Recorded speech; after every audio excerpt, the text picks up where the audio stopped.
What's up, everybody? Happy Tuesday. Hopefully, you're having a great day. I was about to say Wednesday. Let me catch myself. Um, Getting into this episode, I I don't understand the hatred for Detective Chase. I really do. I don't get it. Why do people don't like him?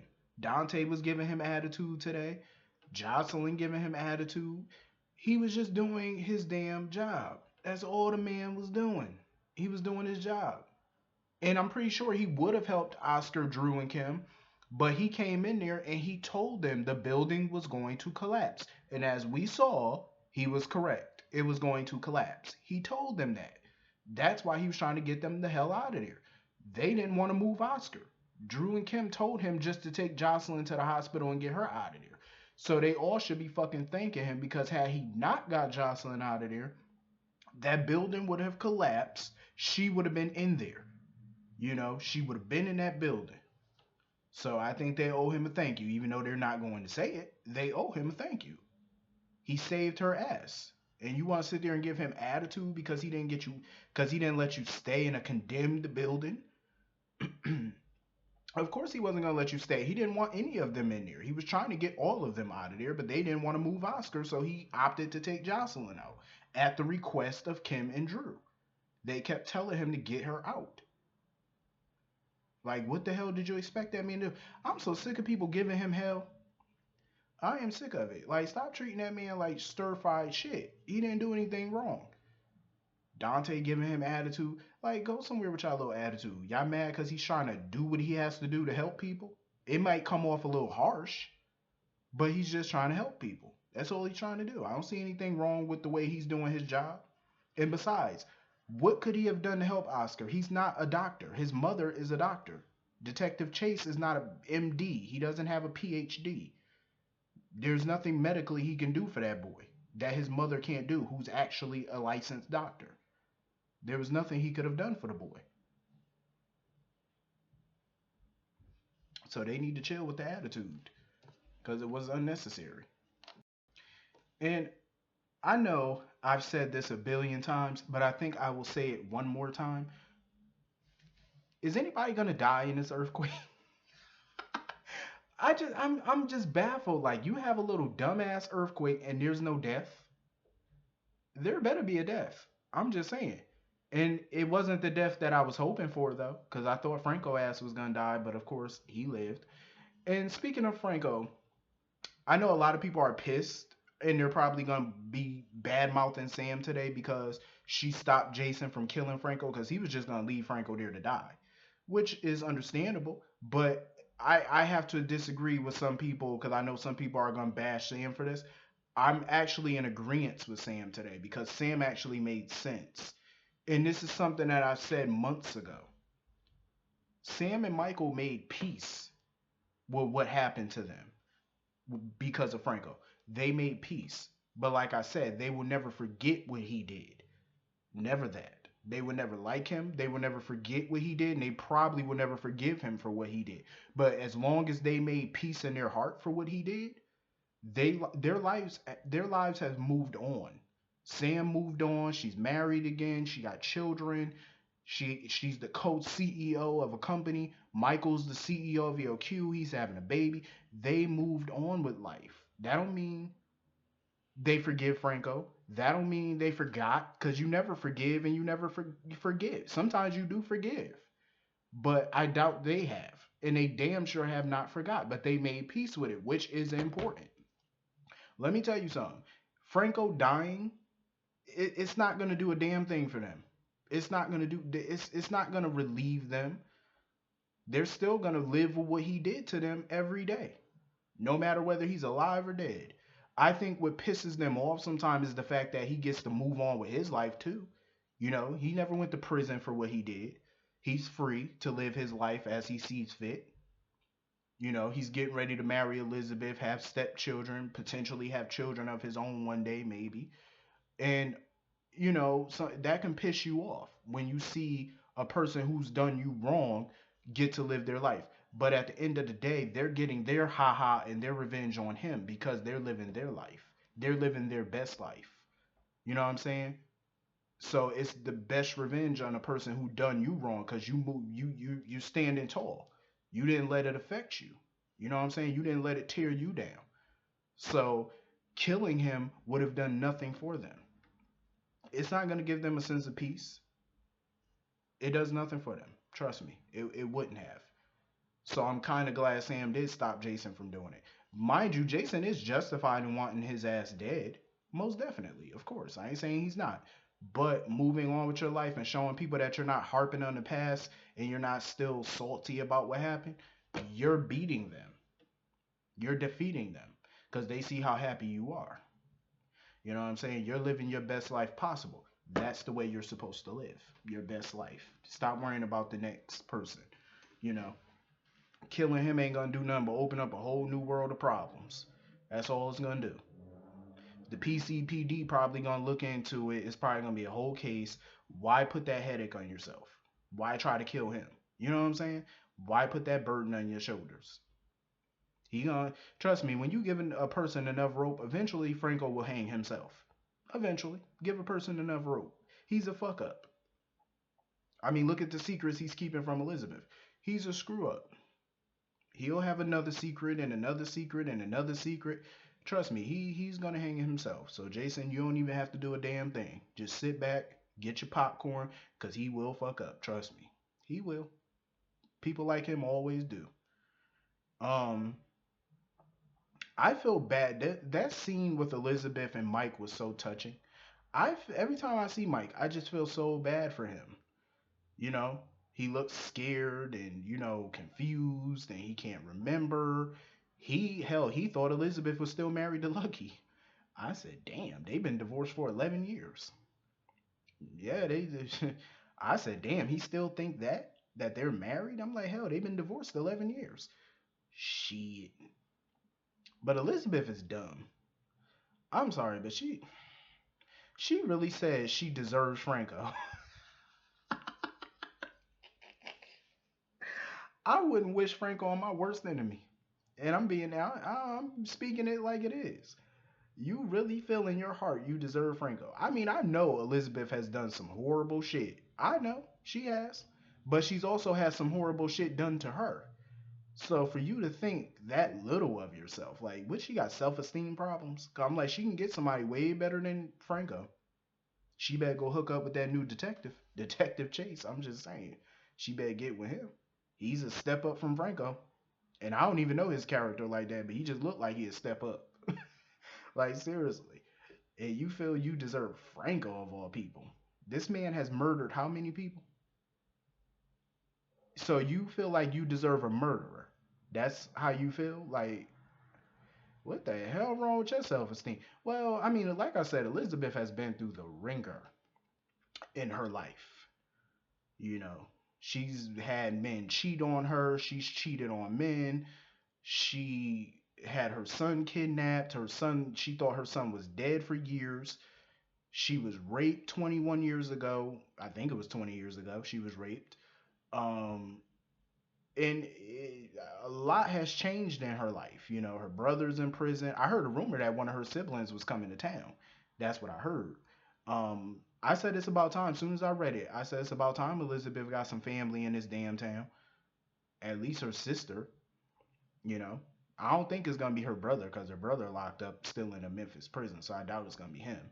But I think Sarah's living in another country. I think so. It could be Sarah. Um, I doubt it's Hayden. Maybe it could be Hayden. Who knows? But yeah, Elizabeth has been through so much, but it's like you do not deserve that. I'm sorry. I just wouldn't wish a murderer on nobody. I'm just saying, nobody. Hell no. If that's what you want, then more power to you. I wouldn't wish it on you. I'm just saying.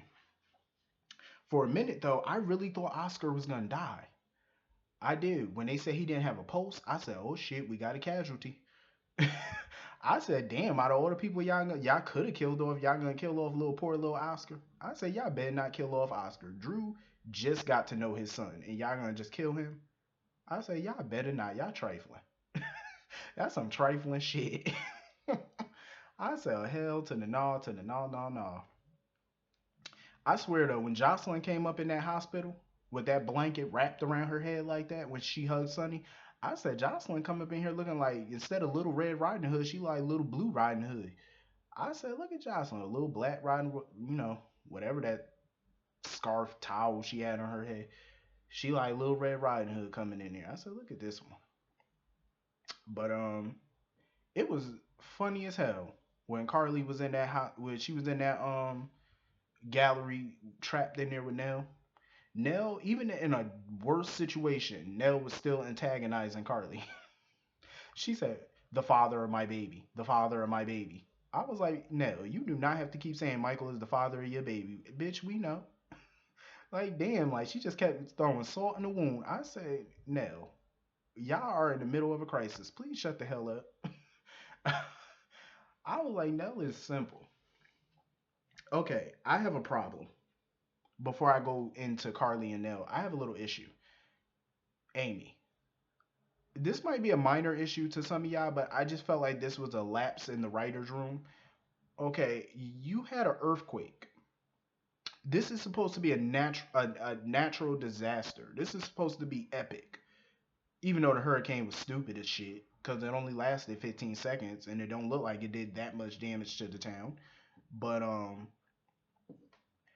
you got all these injured people coming into the hospital. Why is Amy walking around smiling? What do you have to smile about? I don't get it. What is she smiling about? An earthquake and a bunch of injured folks coming in there is nothing to be smiled about. She should be panicking. She should be running around with sweat all over her, running around trying to page this doctor. That's more believable because that's how shit goes down in the hospital when you have something of an earthquake and just epic things, tornadoes. People are just running around like a chicken with their head cut off. She's so calm, cool, collected, smiling, and like it's a every other day thing. I said, bitch, you better go put some water in your face and make it look like you was sweating. I'm just saying, you know, put a terrified look on your face or something, because she just looked way too calm and smiling. And this is supposed to be a natural disaster, but yet you're smiling and you're calm and you're smiling in the patient's faces. And I'm like, bitch, I would have wrote that completely different. Like she would have been in a panic mode, blood on her shirt, all type of shit. Like make it believable. Like this shit looks so watered down compared to how it should have been. I'm just saying, like I would have made this whole thing a little bit more believable. Buildings would have been falling over, debris all over the place. Oh, people more bloody looking. Oh, you would have been. Oh, it would have looked like a mass murder. I'm just saying, let me write this shit because I would have made it a lot more believable. I'm just saying the hospital would have been a little fucked up. Would have had not enough doctors, people wondering how they gonna get care. I would have had that whole room filled up with sick, injured people. Like you gotta make it look believable if you're gonna do a natural disaster. I'm just saying, like, hire some more extras, make them look all fucked up. I'm just saying, if you're gonna do it right. So yeah, Nell was annoying as shit. Wasn't nothing wrong with her talking about she having contractions. I said, shut the hell up, Nell. Ain't nothing wrong with you. Even Carly said it. She was like, ain't shit wrong with you. I said, for real, Nell just milking this shit. And even when Sonny came to save them, did you see the look on Nell's face? She looked like she was mad because Sonny saved them. I said, this bitch is psychotic. You talk about the devil. I'm gonna tell you right now. But I'll tell you this: even the devil was an angel at one point. I'm just saying. So Nell had to be somewhat of an angel back in the day. But that bitch is just pure Looney Tunes. I have a feeling like she might just be another Heather Weber, a younger version, because that bitch is crazy. Like even when they were in the hospital and she was trying to hug Michael, Michael had his hands out like I'm not touching her. Like she just hugged Michael. He would barely wrap his hands around her. I was like, and Carly facial expression was hilarious. Every time Nell touched Michael, hugged Michael, Carly just rolled her eyes. I said for real, Carly just would not allow Michael to be nowhere near Nell. When Michael wanted to go check on Nell, Carly was like, Michael, listen to the doctor. Go to your room. Stay in your room all night. She was trying her best to block him from going to see Nell. I said, Carly, sit down. Damn, even in the midst of a natural disaster, y'all still acting stupid. All tacky and shit. I said, leave that boy alone. He grown. If he want to go see his baby mom, let him go see his baby mom. Shit. She just afraid that he's that easily manipulated. Like, you think he could be easily manipulated? Even though I think he could, but still. I want to believe that he knows Nell's game by now. Like, it was obvious. I mean, he barely hugged her. He wasn't so much worried about her. He was worried about their child. And I keep seeing in the comment section, people keep thinking that this baby that Nell is carrying is Dylan's. First of all, I'm not gonna put it past the writers that maybe off screen she could have slept with Dylan and got pregnant, but I really don't see the point because Dylan's not coming back anytime soon. So what would be the point in this child being Dylan's? It would have literally no impact. It would be, anticlimactic if she were pregnant by Dylan. It would only work if Dylan was actually on the show. But seeing as how he's not, I don't see it working. So I doubt they're doing that. I believe that this baby is Michael's. Um, I believe it because it wouldn't work if it was Dylan's. How? What they gonna do? Call Dylan on the phone? Oh, Nell's had your baby. It would be so anticlimactic. It would be like a throwaway scene or something. It would be because it would be stupid. Um, So yeah, so the floating rib, the fucking building collapsed. I was like, oh shit, maybe somebody is about to die. I wonder though, would they really kill Oscar? Cause he ain't out the woods yet. I thought he was gonna survive until that building collapsed. And Dante's inside that building too. I said, oh hell. I know they ain't killing off no Dante. I know that for a fact. I kick somebody ass. I know you ain't killing off Dante. We might have to boycott. I'm just saying, ain't no way in hell. I would feel bad if Oscar died, but you know, it is what it is. I just wish it was somebody else, but cause when you have shit like this, you gotta kill somebody off. I'm just saying. And why haven't we seen TJ and Molly? And where the hell is Maxie in all of this? Nobody's mentioned Maxie once. She's pregnant too. Shouldn't she be mentioned? I'm just saying, like, she's pregnant. Where the hell is Maxie in all this? Like, we have not seen Maxie since the earthquake started. Hell, even before the earthquake, the last time we seen her, I think, was in her apartment with Peter, I think, or at the office. That was the last time we seen her. No mention of her throughout this entire earthquake. I said, okay, so nobody's gonna mention her, the baby. She's not in the hospital getting a checkup. I'm just saying. Not even Amy mentioned her. I said, damn. Please tell me she all right. But anyway, hit the comment section. Let me know what you thought about this episode. I will see y'all all later. Have a great day. Peace.